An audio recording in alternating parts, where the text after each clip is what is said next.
Baik, terima kasih Pak Dirjen. Saya kira tadi sudah panjang lebar menjelaskan soal-soal realisasi belanja dan seterusnya, saya kira. Dan terima kasih sekali lagi Pak. Kalau mau pamit, kami sampaikan apresiasi telah hadir bersama kita. Salam sehat Pak Dirjen, gitu ya. Saya kira itu, dan terakhir kami persilahkan Pak Deputi, Pak Dadang dari BPKP, kami silakan Pak. Terima kasih Pak. Bismillahirrahmanirrahim. Assalamualaikum warahmatullahi wabarakatuh. Selamat sore, salam sejahtera bagi kita semua. Yang terhormat Pak Sekjen Kementerian Dalam Negeri, sahabat-sahabat saya juga Pak Irjen Kementerian Dalam Negeri, Pak Dirjen Bina Keuangan Daerah, Pak Rian, beserta seluruh jajaran Kementerian Dalam Negeri. Tadi Pak Dirjen Bina Perimbangan Keuangan, Pak Bima, Pak Deputi Bidang Pengembangan Regional, Pak Rudi, serta wabil khusus barangkali Bapak Ibu Gubernur, Bupati, Wali Kota, serta OPD atau yang mewakili yang hadir pada kesempatan ini. Pertama, izin menyampaikan salam dan hormat dan permohonan maaf dari Pak Kepala BPKP tidak bisa hadir pada kesempatan ini dan mewakilkan ke saya. Izin mungkin ada beberapa hal yang bisa kami sampaikan pada kesempatan ini, dan terima kasih atas diundangnya kami hadir di sini untuk bisa sharing bersama tadi seperti dengan Pak Irjen Kementerian Dalam Negeri. Kita selalu diskusi dan selalu koordinasi untuk mengawal anggaran dan realisasi di APBD 2020 ini.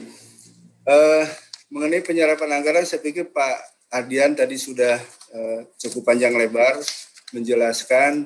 Dan saya izin menyampaikan ada sedikit yang menarik barangkali untuk menambahkan penjelasan terkait dengan tren anggaran realisasi dan pendapatan belanja Pemda. Kelihatannya ini trennya seperti searah ya. Apakah ini memang pemerintah daerah berhati-hati dalam melakukan belanja dengan memperhatikan cash flow pendapatan, sehingga ini trennya walaupun meningkat tapi dijaga, sepertinya ada gap untuk menutup seperti ini. Dan tadi ya seperti yang disampaikan Pak Ardian dan teman-teman semua, Bapak Ibu sekalian, mungkin yang bisa untuk bisa menutup gap di akhir ini kelihatannya tren menarik karena ada lelang di triwulan 2 itu cenderung di triwulan 2 karena tadi ada Covid barangkali. Kemudian pihak ketiga juga cenderung menarik dana pembayarannya pada akhir-akhir periode. Nah, ini mudah-mudahan bisa menggenjot di 10 hari terakhir ini, termasuk juga pembayaran-pembayaran oleh kepada rekanan yang mereka mungkin menunda-nunda untuk di akhir tahun. Mudah-mudahan ini bisa meningkatkan realisasi belanja kita. Nah, khusus untuk anggaran dan realisasi hasil refocusing, kami mencermati sepertinya ada gap ini yang cukup jauh. Seperti di fokus kesehatan antara anggaran dan realisasi spreadnya cukup tinggi, sekitar rata-rata 18,37 triliun, sementara untuk JPS sampai 24 triliun, namun untuk PEN sekitar 6,98 triliun. Ini spread di antara anggaran dan realisasinya. Nah, apakah ini juga barangkali yang kami cermati di lapangan, antara lain pemerintah daerah belum seluruhnya mempertanggungjawabkan penggunaan dana BTT yang sebagian besar menggunakan SP2D TU. Apakah seperti itu? Ini yang perlu dicermati. Kalau ini bisa segera digenjot, mungkin bisa memperpendek gap tersebut. Nah, mungkin yang harus dicermati juga jangan sampai penganggaran hasil refocusing tersebut tidak sesuai dengan kebutuhan prioritas penanganan. Jadi ketika sudah direalisasikan sekian, memang mentok tidak akan bisa direalisasikan lagi. Ini barangkali risiko yang kami coba cermati di dalam aspek refocusing dan realokasi APBD tahun 2020 ini. Mudah-mudahan sesudah November ini spreadnya sudah sedikit sekali, sudah peningkatannya. Ini kami coba cermati sampai 30 November. Nah, kami di lapangan seperti yang disampaikan Pak Irjen juga, kita sudah melakukan pendampingan dan pengawasan di berbagai aspek termasuk daerah dan dana desa. Seperti yang diharapkan Pak Prima tadi juga kami bersama-sama dengan teman-teman aparat pengawasan intern pemerintah di daerah, APIP, Pak Inspektur Daerah, kami di pusat berkoordinasi dengan Pak Irjen, kita beberapa kali juga melakukan tadi disampaikan oleh Pak Irjen, bahkan bersama dengan kepolisian dan Kejaksaan Agung kita melaksanakan asistensi termasuk di daerah. Nah, ini barangkali modal kita bersama untuk bisa melakukan pengawalan supaya apa yang diarahkan dicapai dengan efektif sekali.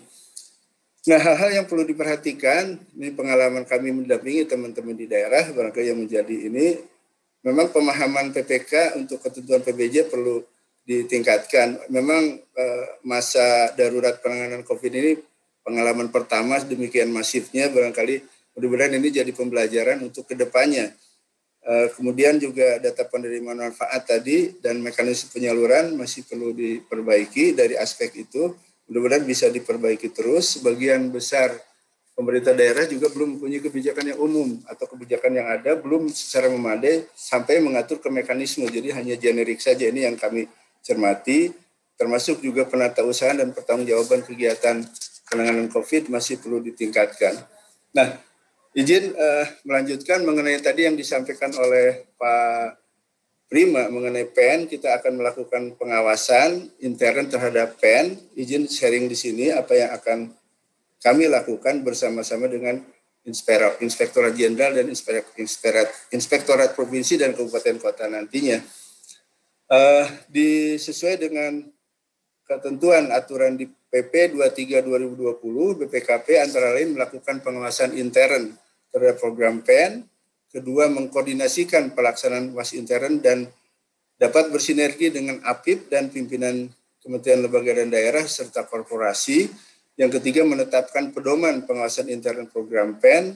Yang keempat, melaksanakan verifikasi data dan informasi dari pihak ketiga jika diminta dan melaporkan hasil pengawasannya kepada Presiden atau Menteri Keuangan. Barangkali ini juga APIP sudah diamanatkan di situ untuk sama-sama melakukan pengawasan intern. Berdasarkan itu kami sudah mencoba membuat peraturan pelaksanaan dan sudah terbit dengan peraturan BPKP nomor 4 tahun 2020 tentang pedoman umum pengawasan intern program pemulihan ekonomi nasional.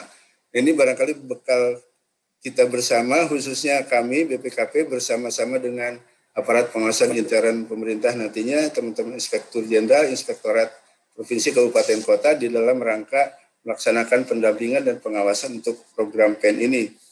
Dengan ruang lingkup antara lain penyertaan modal negara, pendapatan dana, investasi pemerintah, penjaminan dan belanja negara sesuai peraturan perundang-undangan. Kemudian tahapan yang akan dilakukan untuk melakukan pengawasan intern, mulai dari aspek perencanaan kita lihat, pelaksanaan, komunikasi hasil pengawasan, dan pemantauan tindak lanjut. Kemudian di dalam PRK peraturan badan tersebut diamanatkan untuk juga ditetapkan rencana umum pengawasan intern atas program PEN.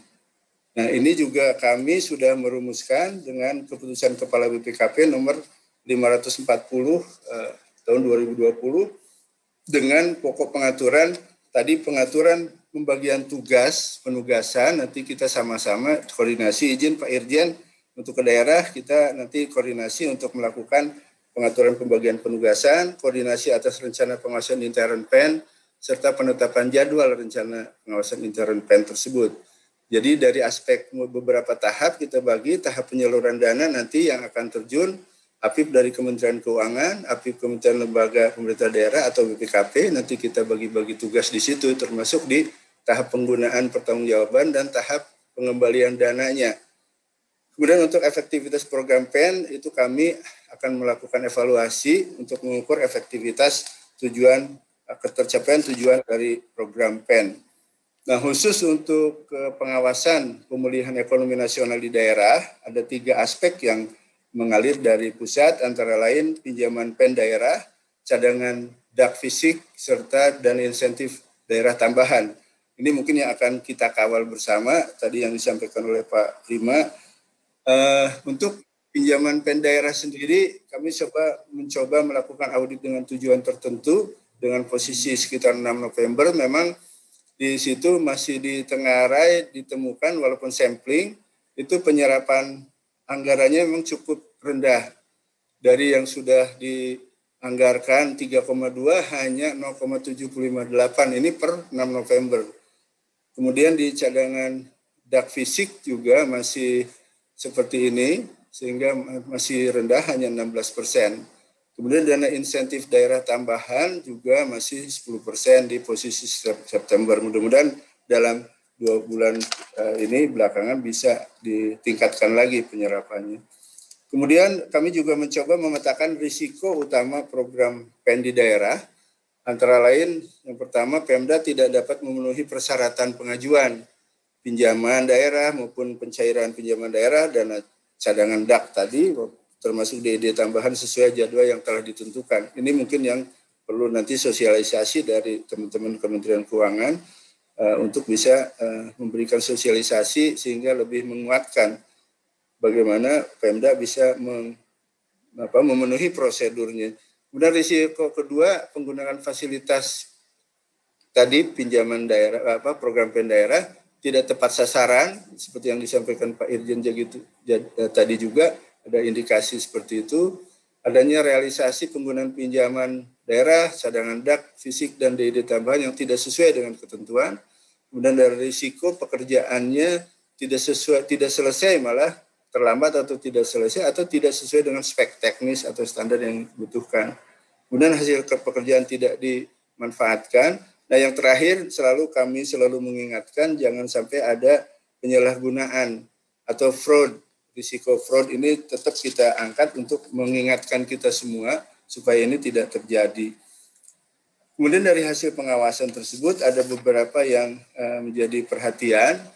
Yang pertama mungkin dari hasil pengawasan pinjaman PEN daerah ada yang terbentur dengan izin persetujuan untuk impor baja rangka atap misalkan. Ini sebagai case-nya sehingga tidak bisa dilaksanakan dengan segera.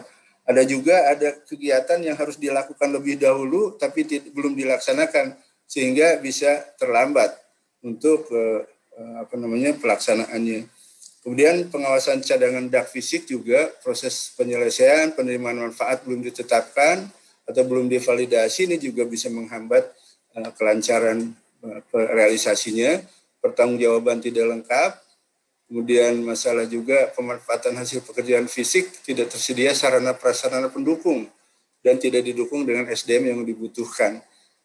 Untuk DID tambahan mungkin sedikit ada case penerimaan manfaat belum ditetapkan, pertanggungjawaban tidak lengkap, permasalahan pelaksanaan pekerjaan non fisik, tidak tepat sasaran penerimaan manfaat. Ini yang disampaikan juga Pak Irjen tadi.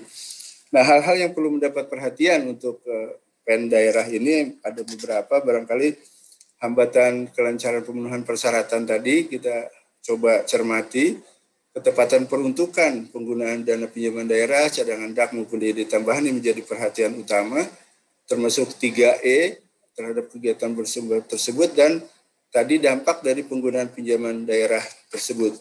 Barangkali itu yang bisa kami share dan kembali terima kasih diundang dalam kesempatan ini untuk bertemu dengan semua stakeholder utama kami dan kami siap seperti yang disampaikan Pak Irjen tadi kerjasama di seluruh Indonesia untuk mendampingi dan mendukung Bapak Ibu sekalian. Saya kira itu mungkin, terima kasih. Saya kembalikan ke Pak Sekjen. Assalamualaikum warahmatullahi wabarakatuh.